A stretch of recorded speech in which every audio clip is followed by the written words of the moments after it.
How's it going? My name is Hunter Curtis, and I'm here today to talk to you about a fairly large deal that happened in the business world earlier this year between Microsoft and LinkedIn. In June of 2016, software giant Microsoft came to terms with online professional network LinkedIn on a $26.2 billion buyout, which in turn was the largest in Microsoft's 41-year history. Before I go into too much detail about the deal, I want to tell you a little bit about the history of both parties involved in the acquisition. Microsoft is a multinational tech company that develops, manufactures, licenses, and sells computer software, electronics, and personal computers. It was founded in 1975 by two friends, Paul Allen and Harvard dropout Bill Gates, and is currently headquartered in Redmond, Washington. The company went public in 1980 after the release of Microsoft Office following a controversial partnership with IBM. As of 2011, Microsoft was the world's largest software producer in terms of total revenue and one of the world's most valuable companies with a current value of $290 billion. It is currently active in a wide range of areas, including the internet research, video game industry, digital services market, and the mobile phone industry. Its flagship products include the Microsoft Office line, which includes Microsoft Word, Access, and Excel, and of course Xbox Series and Bing. It's currently market dominant in the PC compatible operating system market and the Office software suite market. The following chart I have here shows the top 5 largest acquisitions in the history of Microsoft. Starting from the bottom, we have in 2014, Microsoft purchased Japanese tech company Mojang for $2.5 billion.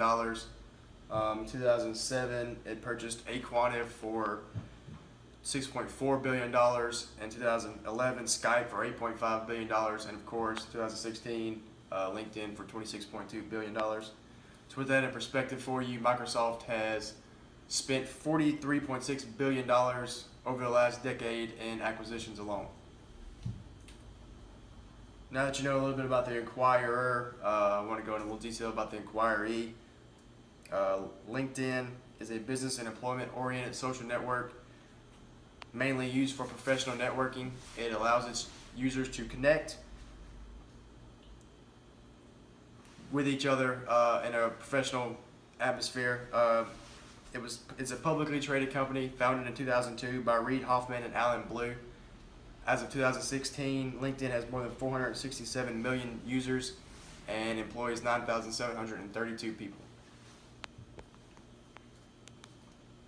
LinkedIn allows its users to create profiles and make connections to each other in an online social network, which may represent real-world relationships, professional relationships. Users can invite anyone, whether they have an account or not, to be a connection on LinkedIn. The majority of the site's income generates from selling access to personal information of its users to corporate sales and recruitment professionals. In 2015, LinkedIn had a revenue of $3 billion and an Alexa internet ranking of 14th among the world's most popular internet websites.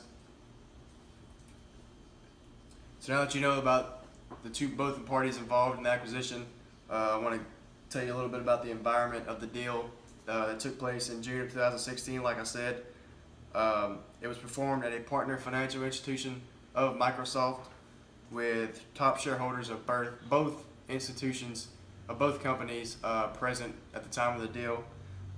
Google was initially expected to be one of the top bidders in the deal, but eventually lost interest, which left Microsoft as the only other entity involved in the acquisition. By the numbers, when finished, the deal, as I said before, was expected to be worth $26.2 billion. Microsoft will pay $196 per LinkedIn share, which represents a 50% premium at LinkedIn's most recent closing cost. And the acquisition is expected to be completed by the end of 2016. When the reason behind the deal, when LinkedIn went public in 2011, its stock more than doubled on its first day of trading, making it the largest internet IPO since Google went public in 2004. But last year, the last year and a half have been rocky for LinkedIn. Its shares peaked in early 2015, but have since lost half of its value. As of September 2016, forecasts were dim, which triggered a sell-off of over half of the LinkedIn shareholders, which cut the company's overall value in half.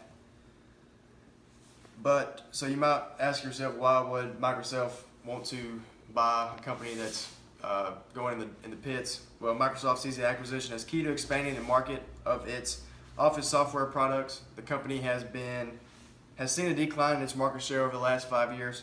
It sees LinkedIn's vast network as an opportunity to personally integrate its products, something that the company has been working towards for the last decade. Experts in the tech world believe that Microsoft will find ways to monetize LinkedIn's professional network in ways that the social network itself couldn't do. And Microsoft is expected to embed LinkedIn with Skype, its email systems, and other products to recreate the connective tissue for Microsoft's personal integrated enterprises. The deal brought about a flurry of mixed reactions among big investors on Wall Street. Sarah Henlian of Macquarie states that she believes that Microsoft may have overpaid.